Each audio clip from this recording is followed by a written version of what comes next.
This is Rob Johnson, President of the Institute for New Economic Thinking. I'm here today with an extraordinary author, Marjorie Kelly, whose new book, Wealth Supremacy: How the Extractive Economy and the Biased Rules of Capitalism Drive Today's Crises. As they say, unmasking the myths of capitalism. I became familiar with Marjorie's purpose and career when she was running something called Business Ethics. And my dear friend, who the audience of this podcast have heard about over and over, William Grider, told me he was writing a preface for her previous book on the divine right of capital. And to quote Bill from that preface, her book is intended as a free-spirited provocation, gloriously incautious. It's an intelligent plea to think anew and to act. It reads not like another gloomy recital of familiar economic complaints, but more like an enthusiastic tour of the far horizon, a time when Americans find the will and the way to correct the systemic failures of their economic institutions. He then goes on and says something about it's been the interest of making the rich richer and levying taxes on the rest of us. Financial powers have become the economic aristocracy, says Grider. Mm-hmm. He then goes on to say her publication is both hopeful, cheerful, and she's a tough critic. And then finally, he comes around a stretch and says, from employees to environment to social equity, their exclusion, it was a discouragement that led her to search for deeper answers. But his summation, her flood of ideas are so numerous and profound, no one would expect to agree with all of them. And certainly I didn't, but I believe this book is an important step toward generating a new politics, and I share Marjorie Kelly's optimism that it is possible. What she essentially is after is a lively time of argument and inquiry in which the oldest, deepest questions, what it really means to live in a democracy, are back in play again, and people are once again in motion toward achieving their democratic ideals. Now, everybody who is affiliated with INET knows my reverence and love for that man, William Grider. And to experience his vivacious joy in a preface, he did a lot of different books, and he didn't talk that enthusiastically very often. So I'm very, very excited in honor of Bill Grider's tremendous life, writing about the Federal Reserve and globalization, the military-industrial complex, how David Stockman got punished for trying to be a good Office of Management Budget director. I saw Bill had a compass for what mattered, and when he finds a friend like you and he writes like that, it made me curious. And I'm not going to talk much further now, but I'm going to tell this audience, when I read your newest book, I started calling my whole inner circle and having conversations. So I'm not the writer that Bill is, but my enthusiasm for your latest book is comparable to his enthusiasm for the divine right of capital. So Marjorie, thank you for joining me. Thanks for listening to my intro diatribe, and I look forward to hearing what you think, but I want to start with a simple question.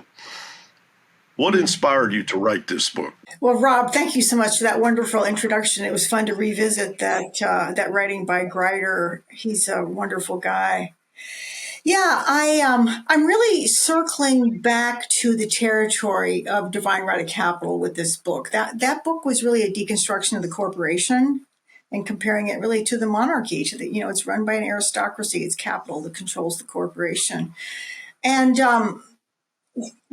it's been 23 years since that book came out. And Things are worse and not better. And in this book, I attempt looking at the economy, not just the corporation, but the economy, and how it's really it's a capital driven economy. It's driven by wealth supremacy. So why did I write this? I started out being publisher and co-founder of Business Ethics Magazine back in the late 80s. I just wanted to talk about good business, good investing. I didn't want to be a business basher. And I became discouraged over time. I published that magazine 20 years. I saw corporate behavior getting worse rather than better. And I came to see that this drive to maximize gains to shareholders requires greater ruthlessness over time, because the more profits you deliver one year, the more you have to deliver the next. And it really is never ending. And really, it comes down to this drive of capital. So I wrote that Divine Right of Capital 2001. I've been at a couple different think tanks, and now I'm at the Democracy Collaborative. And I've tracked the rise of a democratic economy. There are so many visionaries who have figured this out. How do you run companies differently? How do you do investing differently? It's been figured out, and yet we're lacking momentum. We're lacking coherence of really a movement. And so I want to go back to really delegitimizing the core aim of our economy, which is a form of bias. It basically says wealthy people matter more than everybody else. No amount of wealth is ever enough. Wealth deserves control and power and maximum income. That's wealth supremacy. That's the name of the book. And that is driving so many crises today. So I wanted to be a truth teller, Rob. I'm closer to the end of my career than the beginning. And I just thought, pull out the stops, say it like it is. And that's what I did. Well, and what I can see, my father was a doctor. Diagnosis and prescribed remedies. Part 1, naming the unnamed. Part 2, the myths of wealth supremacy. And part 3, where we begin.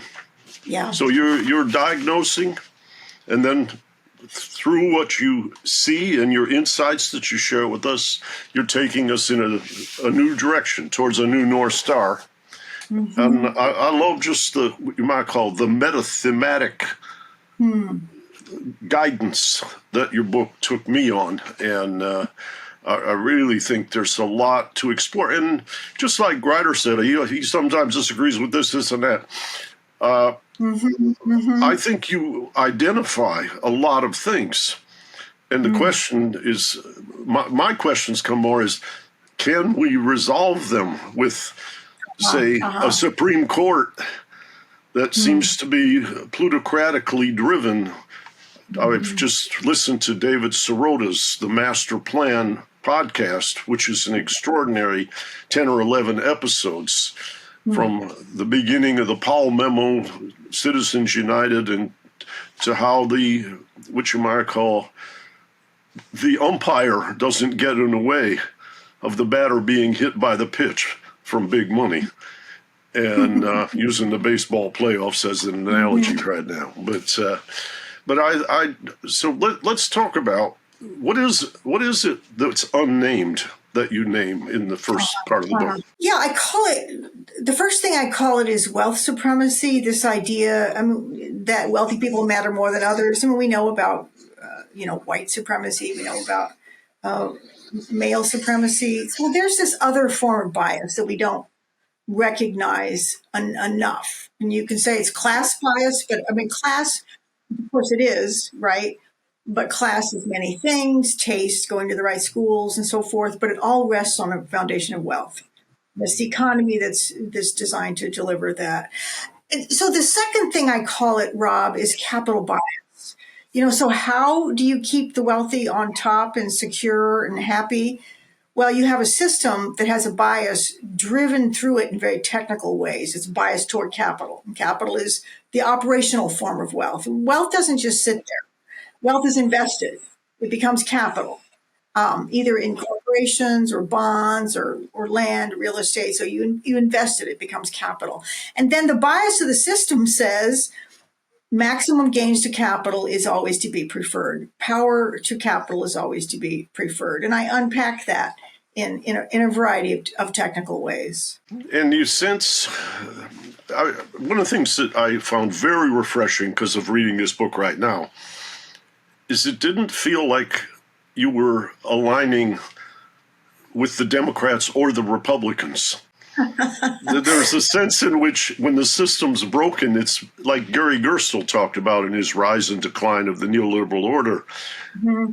It's not one set of bad guys because they got ugly hearts and one set of good guys, good men or women. And it's about the structure of the incentives and survival, etc., drives people in the direction of servitude of wealth, as what you might call turbocharges its supremacy. Yeah, that's right, Rob. I mean, I think we've lived for a long time with the idea that, Republicans are over here and they're running the economy and they know how to do that. Democrats are over here and we've got government and we want government to serve the public good. Well, I think if you step back and look at it, we need to turn our attention. There's only so much you can do from the seat of government. Certainly it's needed. But we need to actually change the structures and norm and culture of business and investing itself. So I like to say, we long ago democratized government. We have yet to democratize the economy. And that's the task that we face.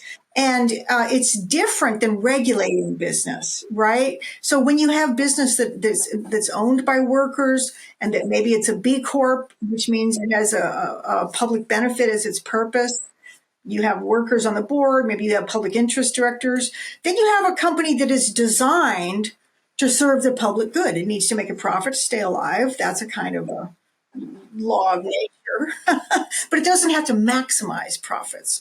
That's a demand of capital. So you can design companies, you can design investments so that by their nature, they are delivering better outcomes ecologically and socially. And that's a different approach. So it's an institutional and norms kind of approach, which I think is precisely what we need right now. And believe me, so many visionaries have worked this out.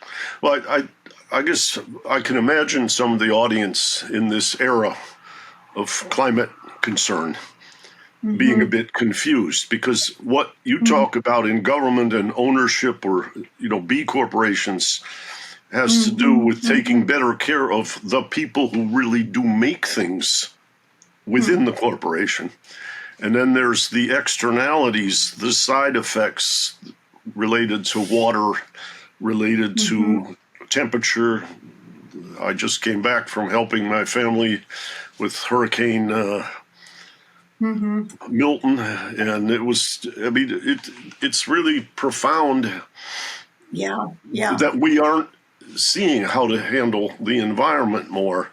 And I think you're right that inside the tent, people can say, we're doing this, we're building this, we don't want to have these negative side effects.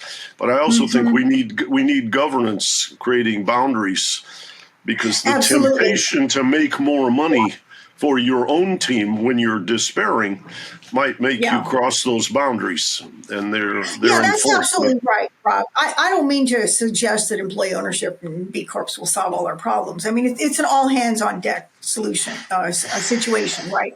We need government fully active, limiting carbon emissions, and so much. I am a Democrat, by the way. But imagine if we were trying to deal with climate change and oil companies were with us in that. Imagine if oil companies had environmental people on their board saying, we need to responsibly wind down. Maybe we can ramp up some other lines of business, maybe wind or whatever.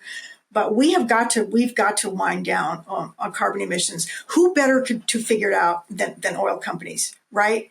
So why do we accept a norm that tells Exxon maximizing gains for shareholders is your purpose? It is your guiding purpose. It is your only purpose. Nothing else matters. Why do we allow that to exist? I mean, that kind of company should no longer exist. It's past its prime. It's created by government. Corporations should be serving a public good. We just can't allow profit maximization for the few to remain a norm with these behemoth institutions that are basically running the world. Yeah, I remember years ago there was a gentleman, there was a lot of very, how it called, broad imagination type people around Berkeley, California, and so forth. A man I met named Peter Schwartz wrote a book called The Art of the Long View. And then he started working with some of the European oil companies on anticipation of which you might call the management of externalities, and this was before we were so acutely alarmed. But I could see what you might call a constructive curiosity.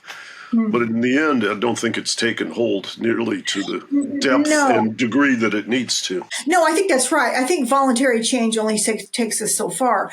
And what I'm trying to do with wealth supremacy, Rob, is to undermine the cultural legitimacy that wealth bias stands on. We would not allow corporations to exist that said their purpose is to benefit white people, or that their purpose is to benefit men, and they're going to systematically dehumanize and disempower women and blacks. We would not permit that to exist. And yet we do permit it to exist. The companies say that their purpose is to make the wealthy wealthier. That's their sole purpose, and they're going to pull out all the stops to do it, even if destroying the planet happens along the way. That's insane. And so when we start to see that wealth bias is really what's driving the system, and we recognize that that is not legitimate, that my hope is that it makes the foundation that the system is standing on into sand. You cannot stand on a foundation of bias in a democratic society once we recognize that bias. I don't know if I'm right about that, Rob, but that's my hope, that if we see that bias is driving this, then we will say, well, for heaven's sake, no, we can't have that. Of course, corporations are going to fight. It's not a slam dunk once you see what needs to happen.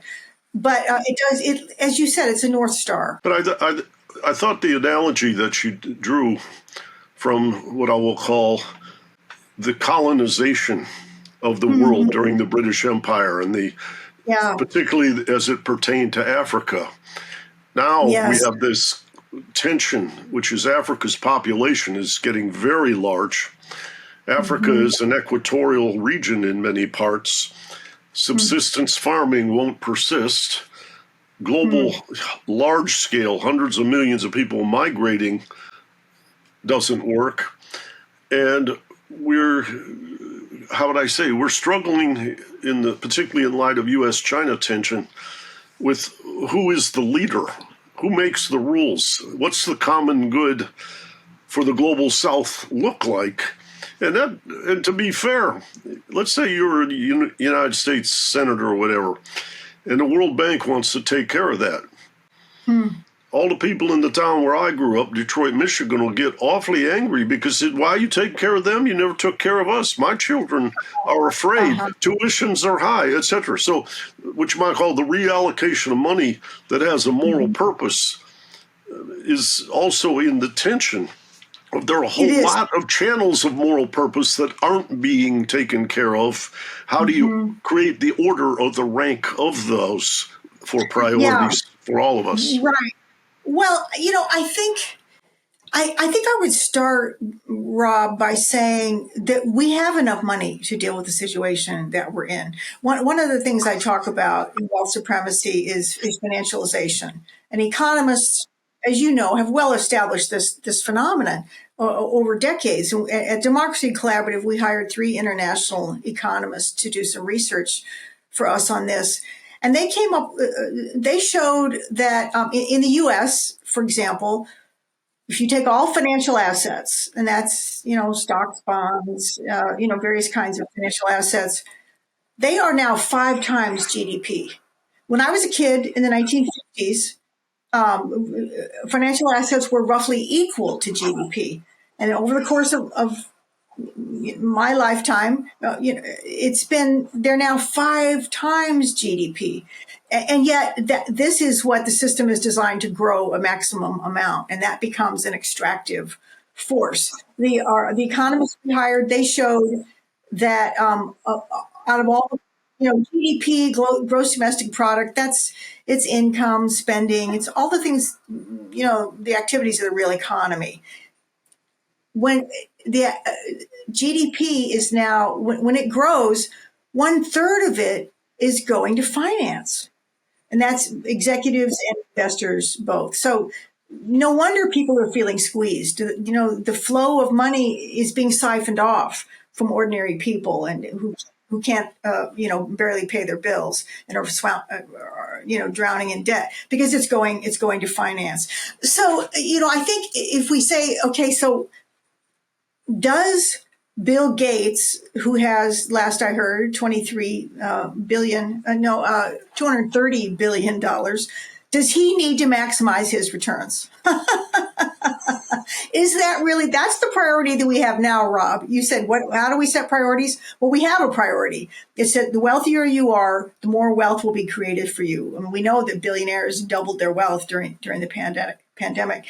So you had that wonderful report from Oxfam. I did a podcast with them about that exact question, which was what the 10 wealthiest people in the world paid no taxes on the increment of their wealth during the pandemic, and the scope and scale of that money, had it been taxed at 30%, would have provided vaccinations and medical services for the entire planet. That's exactly right. We have the money to meet the needs. We're spending it wrong. We're investing it wrong, and we're making the wealthy wealthier. That's the priority right now, and we need to change that. It's an interesting, because the historic parable is, if you get in the way of the wealthy, then you sometimes stop the rising tide that can raise all boats. What it seems like you're saying is now that the rising tide is allowing one person to swim and the rest have drowned or are struggling. Well, so here's another way to put it. I mean, we're told we're in a trickle-down economy, right? Let the wealthy, get their wealth, and some will trickle down to us. The economists that we hired showed the reverse. The reverse is the true. Where does their wealth come from? It comes from extracting from the rest of them. So it's not trickling down. It's being siphoned upward. It's being siphoned through debt payments. Debt is a huge amount of financial assets today. You look at corporations, they are spending money on stock buybacks. They're not raising wages. In fact, they're laying people off in droves or turning full-time jobs into part-time jobs. All those are forms of extraction. We're going to extract the money formerly paid to full-time workers and give it to stockholders, who are primarily the wealthy, and let people struggle along with their their driving Uber and those kinds of things. So when you recognize that wealth is actually a form of extraction, then you start to understand what's going on in our system. Yeah, I mean, wealth can be the result of creation, but then when it's reoriented, it becomes what you might call predatory extraction. That's right. It's a different way. Well, yeah, when financial, I want to buy a house. It's helpful to get a mortgage. That way I don't have to save up all the money. And I pay interest on that mortgage. That's a reasonable kind of thing. When you start to bundle mortgages together and turn them into financial assets, and you're trading them, then you have a financialized system, and something else begins to occur. It's very much like climate change, Rob. I mean, back in the 50s, you could set your thermostat where you wanted or drive a little bit. People weren't flying all over the world the way they are now. But when you have so many people, traveling so much, living in such big houses, then our activities in the aggregate become dangerous. And it's the same with finance. At a reasonable real world level, it's fine. But today, 5 times GDP, it's become a dangerous force. So as you've gone through, you're kind of, like we said, you named the problems. But then you do a lot of exploration of, like I mentioned, your Oxfam study that you cite, and you talk about people like Michael Hudson and others who the INET community is familiar with his work. And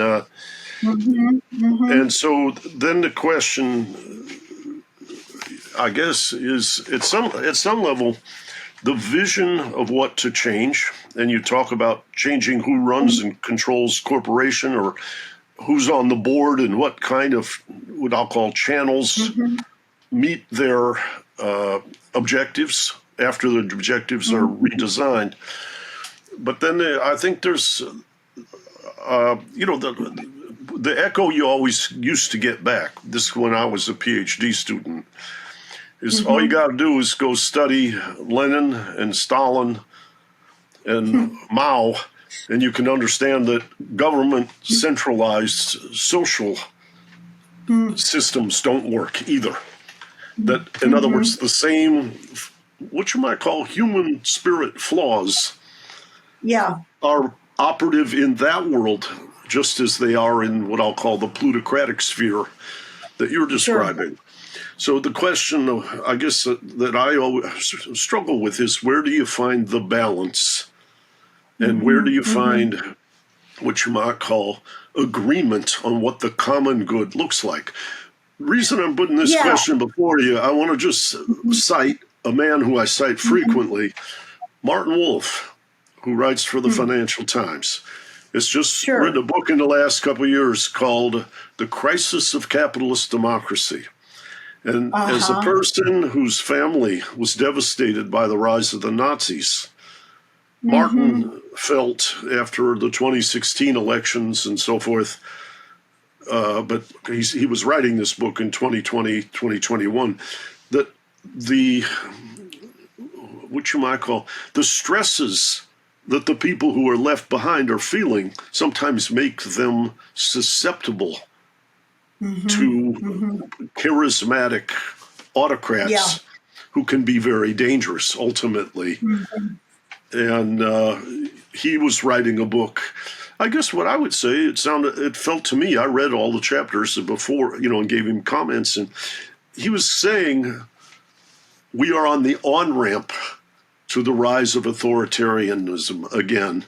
And unless we do the kind of adjustments and changes and recognition that are in your book, we can go to that ugly place. And so that's right. So this isn't just a nice little wandering out in the imaginative garden. This is at the core of what my children's world and my grandchildren's world is going to look like. I think that's right. That, that in order to survive, the plutocracy needs to capture government. It's no longer, the little bits of profit that it used to live on aren't enough anymore. It needs to cut down taxes. It needs to destroy the regulatory state, which the Supreme Court is taking steps toward. It needs to capture democracy and invalidate the vote. It's a few billionaires who are really behind the hard right, even though they're very good at stirring up racism and fear of immigrants. But really, it's the interests of the plutocracy that are being protected. And so there's a wonderful book called Globalists, who talks about that neoliberalism, which is the regime we've lived under for so long, hands off the economy. You don't want government control. He said that neoliberalism was really born in the death of empire. That at one point you had Europe and controlling 85% of the planet's surface, captured Africa in about a decade and controlled it and extracted the wealth, sending it back to an elite in Europe.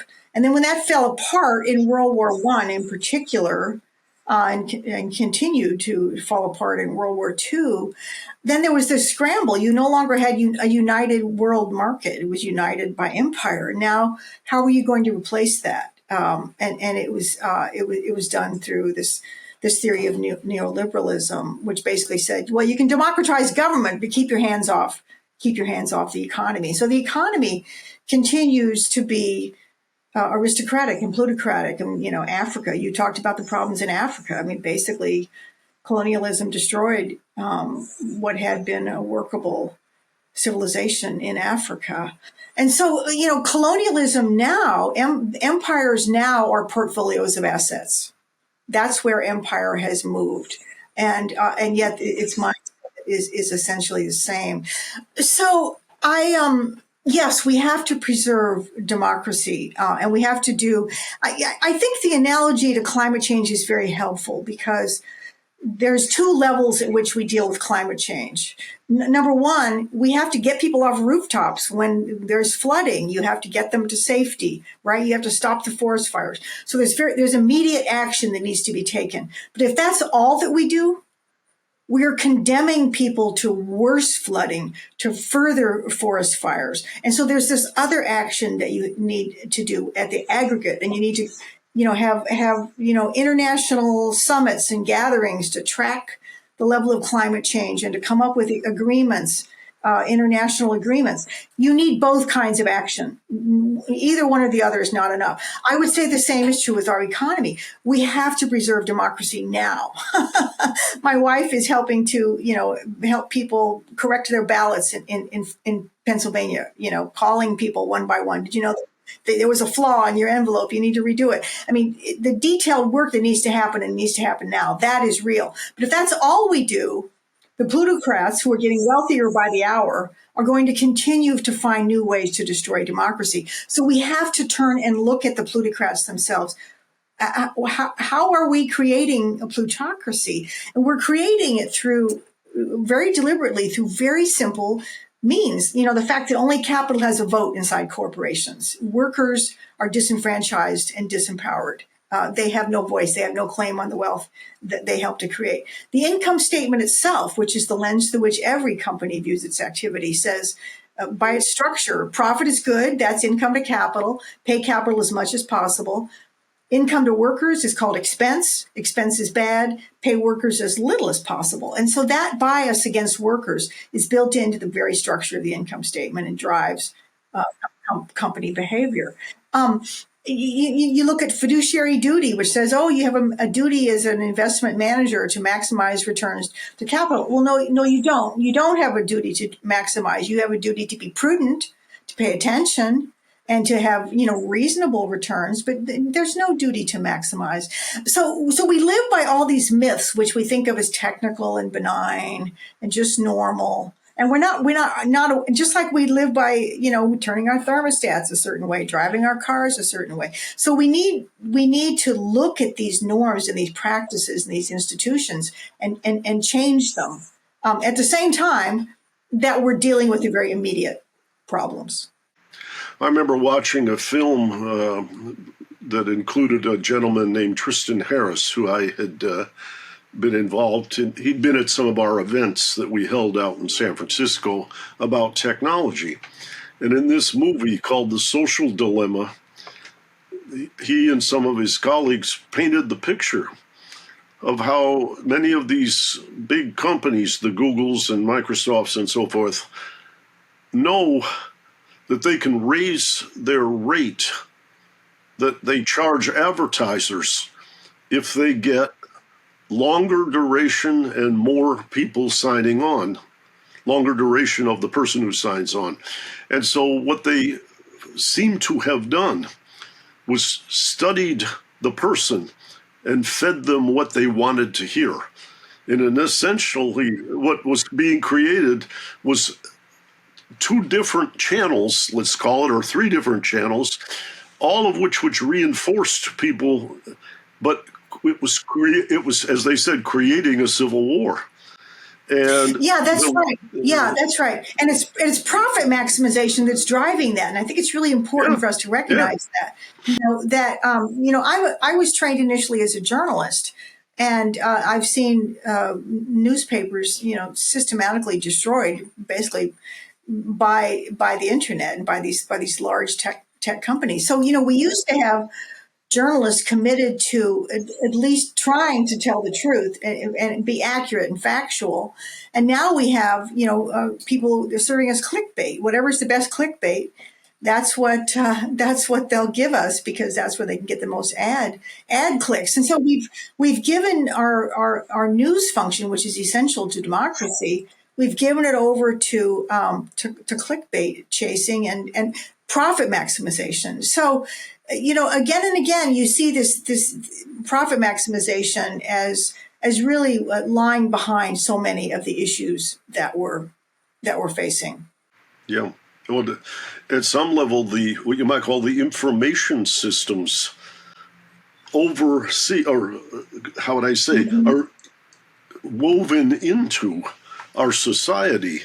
And when they play those profit games inside, it can be divisive for society rather than persuasive and healing. And I think it kind of stunned me to see that film and see how these kinds of pressures related to profit maximization are now in a national and a global level of greater concern, just as, for instance, the fear of nuclear war has actually increased defense budgets. I mean, people, whether it's the late Daniel Ellsberg or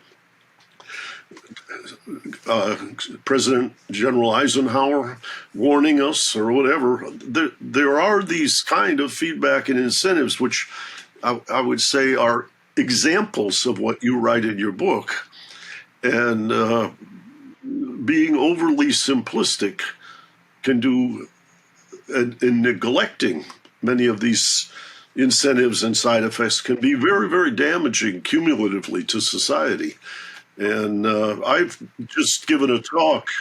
I just gave a talk in London to a large Asian audience about a month or 2 months ago now it is.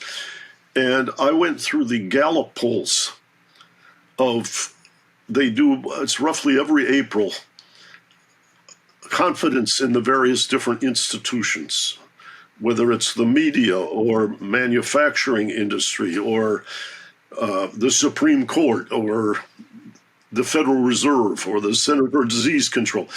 Almost everything is down more than 20%, with the exception of confidence in small business and organized labor. The disparaging despondency of the American people regarding its structure is feeding that danger that Martin Wolf talked about. And what you might say, a proper diagnosis, which I think your book is a wonderful on-ramp to, is very, very important medicine right now. Yeah, thank you for that. I think that's right. We're seeing a breakdown of a lot of, I think, trust with good reason. What you described, seeing with the information ecosystem, you can see it in health as well. I mean, we've turned over the development of medicine to big pharmaceutical companies that are out to maximize their profits. They're not out to create the drugs that people actually need. So sometimes the drugs that we need that might be inexpensive are not being developed or sold correctly because of this profit maximization. I mean, so here's I've studied Buddhism, Rob, and one of the tenets of Buddhist psychology is that we all have various seeds in our store consciousness. We have love, we have hate, we have greed, we have altruism. We have all of these. We all have these seeds in us, and the question is, which ones are we watering? Which parts of yourself are you growing? And so what our economic system does is it grows and in fact mandates greed and puts it on autopilot. So CEOs are paid by share price. When their share price goes up, that's when they become fabulously wealthy. When their share price doesn't go up or doesn't go up enough, they get fired. So they are basically required to focus solely on profit maximization. And that's just one example. And so, one of the things I'm trying to point to is that, profit maximization is a dangerous force in society in aggregate, in the same way that, the sex drive can be a dangerous force, when it's taken taken to extremes. And so we as a culture try to have norms around that. But all the norms that we have around wealth, we basically say, well, no amount of wealth is ever enough, and making wealth for the wealthy comes first. And so we've put all of the incentives toward maximization, and that is it's become such a destructive force. Well, it's quite enjoyable for me to learn about your thinking and how it's inspired by Buddhist training, because I just finished reading a book about the famous Canadian artist Leonard Cohen, and he has a song that has become very famous about concern about the health of democracy. It's called Everybody Knows. Everybody knows that the dice are loaded. Everybody rolls with their fingers crossed. Everybody knows the war's over. Everybody knows the good guys lost. Everybody knows the fight was fixed. The poor stay poor and the rich get rich. That's how it goes. Everybody knows. There are other verses, and they come on with leaky boats and all kinds of other things, but I have always enjoyed his music. And to hear you talk about Buddhism when I just read about his Buddhism and feel his lyrics resonate with the message that you've given us in Wealth Supremacy. People always tell me that the arts often carry the message that Yes, that's right. that we have to bring forward. And True. but how would I say, there's a certain art to the kind of book that you wrote too that I'm very impressed by, and I'd like to. So how would you like to set up or organize or whatever to bring the mission structure you've defined? We start with clear seeing. We see that the nature of the problem is that there's a bias toward wealth built into many technical aspects of how our economy is run and built into institutions, both corporations and investments. And once you see that bias is the nature of the problem, then I think the solution becomes obvious. We need to democratize the economy. Now, what would that mean? I see, and when I say I mean also the Democracy Collaborative. This is work that we have been working on for a couple of decades. What we see is needed is two great processes. One is we need a great ownership transition. You can't have the wealthy owning everything. You can't have private equity owning everything. So you need ordinary people to have a stake in where they work. You need broad home ownership. You need land, perhaps in commons ownership. So you need public ownership, possibly of pharmaceuticals, for example, or some banks. There's a movement for state-owned and city-owned banks. So you need a great ownership transition. And a lot of people are working on that. There are various pieces of what that means. But then second, what you need is what I call a next system of capital. Capital is not going to go away. You don't want government to own everything. You do want some public ownership, particularly in appropriate sectors. But we need a next system of capital, and we did a convening at Boston University. I worked with Neva Goodwin on that. She's an economist there. She's on the board of INET. Oh, wonderful. Neva's a very good friend, a wonderful person. And she and I did this gathering at Boston University. And, we had 15 experts in the room. We looked for existing practices or existing well-developed ideas. How would you have a next system of capital? We came up with basically seven wedges, similar to the seven wedges of climate mitigation. You need different ways to sort of wedge your way into the problem. You need debt forgiveness, for example. There's some wonderful work being done with debt for nature swaps. There's also work being done with churches buying medical debt and then forgiving it, buying it for pennies on the dollar and then just forgiving it. So we need debt forgiveness. We need impact investing. You need investing to be for positive impact and not just maximum returns. So you need to reclaim the Federal Reserve. This is Robert Hockett's idea. He's a Cornell. Yeah, I know about him. Yeah, he's a brilliant guy, law professor. And he says, the Federal Reserve was supposed to be about serving communities. And he said, let's reclaim the old purpose of the Federal Reserve and make it a tool for local economic development. As as Wonderful. Bill Grider used to say, the Federal Reserve is independent. Independent from whom? Good point. Right, right. Independent from the government, but not from the banks. So, there's a series of approaches that we need in order to have a next system of capital and a series of ownership transitions that we need. But, to our mind at the Democracy Collaborative, those are the two great processes that we need. And I think underlying both of those, Bob, is really a shift in awareness, right? A shift that we need sort of new approaches, not just the old approaches of regulation and unions. Although we certainly need both of those, and I think unions have a huge role to play. But we need workers should also be in boardrooms. They shouldn't have to organize shop by shop by shop in order to have a voice. They should have a seat at the board level, several seats. So those are, so I think we need this awareness of the nature of the transformation that we need. And then there's a variety of ways to go about it. I want to ask you a question because a lot of people talk to me. I used to work in the private sector and investing.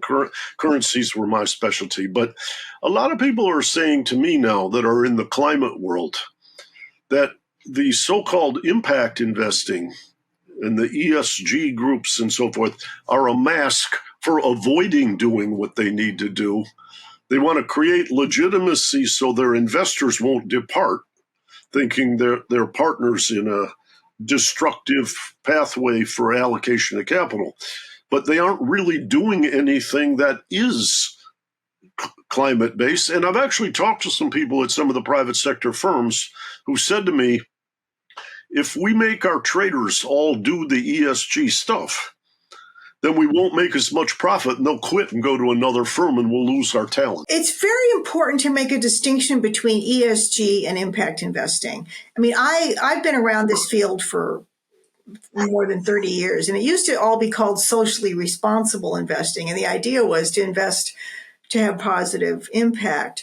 Well, that got turned inside out when it started to be called ESG, which refers to environmental, social, and governance factors. And what ESG is about is using ESG factors in order to protect and enhance your returns. So if Coca-Cola is going to run out of water in its plant in Mexico, well, then it needs to be concerned about having enough water. That's not what socially responsible investing was supposed to be about. It was supposed to be about, let's protect the water. But no, now it's become about, let's protect the returns, and we'll just pay attention to the water to the extent that it impacts our portfolio.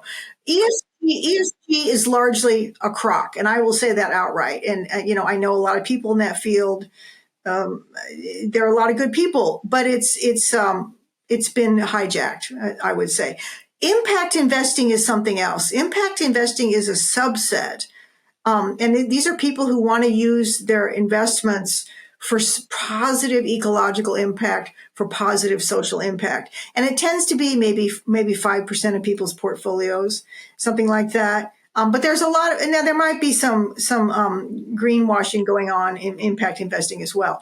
But for the most part, it's more authentic and it's more aimed at real beneficial impact. I guess equality, whether it's race or gender or just these people and those people, all who work at the same place, all who are necessary to create the output that sells. You've covered many, many different pathways and channels and inequities. And I'm curious, have you had a chance to present to people who are leaders in government?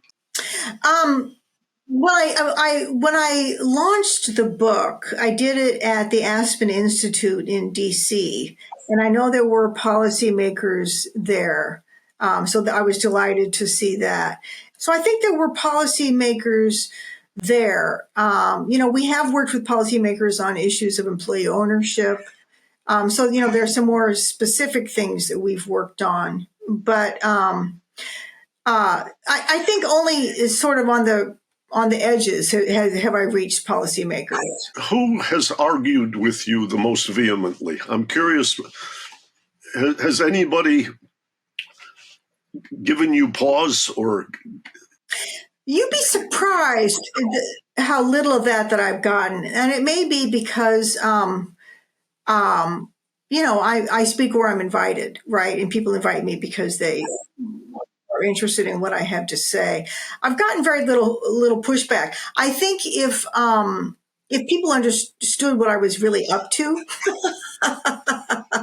there would be more pushback. I will say, I mentioned that I've been working on next generation of enterprise design. And we submitted an article to the Harvard Business Review about that. And it's very grounded, talking about some companies that put nature on the board, Recology, which is a big billion-dollar firm that's worker-owned. And we talked about real models that present a different kind of business. But we used the term wealth supremacy is guiding the current paradigm.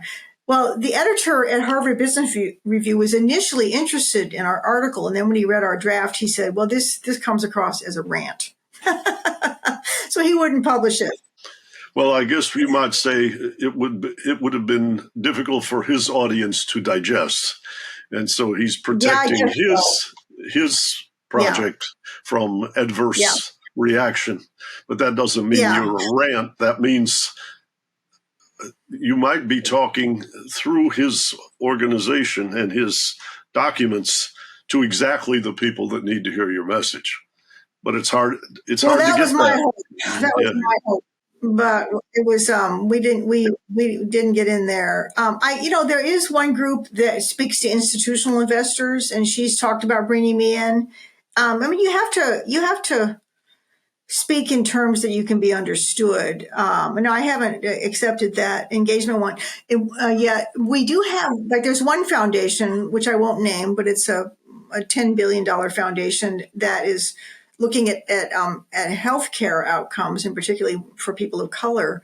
And they're starting to ask themselves, well, how might our own portfolio investments be contributing to the very problem we're trying to solve? And I've said, that I would love to work with your board on that. I have worked with foundations before on social impact. I don't know if they'll take me up on that, but that would be a very delicate conversation. But I think the fact that people are starting to think about it is really quite significant. Yeah. Well, we, as I mentioned to you in our preparation for this, have this Young Scholars Initiative, and hopefully changing the consciousness of the leaders of the future, and also being mindful of the context in which they have to operate. So you want to teach them what gets you tenure, what gets you published in the peer-reviewed journals, what gets you grants, what gets you a job at the World Bank if you want to work in a multilateral institution or like the IMF or the World Bank. Yeah. Understanding those contexts and understanding their resistances is part, but understanding what you want to be when you got to go to the equivalent of St. Peter's Gate and ask for admission in the next life. What are you doing? What did you do in this chapter? And I think I'd love to get you together with our young scholars, because I think exploring with them will cultivate, invigorate conversation, teach them levels of curiosity that the Institute for New Economic Thinking, using our title, was meant to create, was meant to do. So in the next chapter, I'd like to line you up with them, and we'll kick off with this particular episode. And I know you've got other demands on you today, so I want to let you go, but with a great deal of thanks for what you wrote, for how you've moved me, for how you reminded me of William Greider, and for what you're doing for people on Earth. Rob, thank you so much. This has been great fun.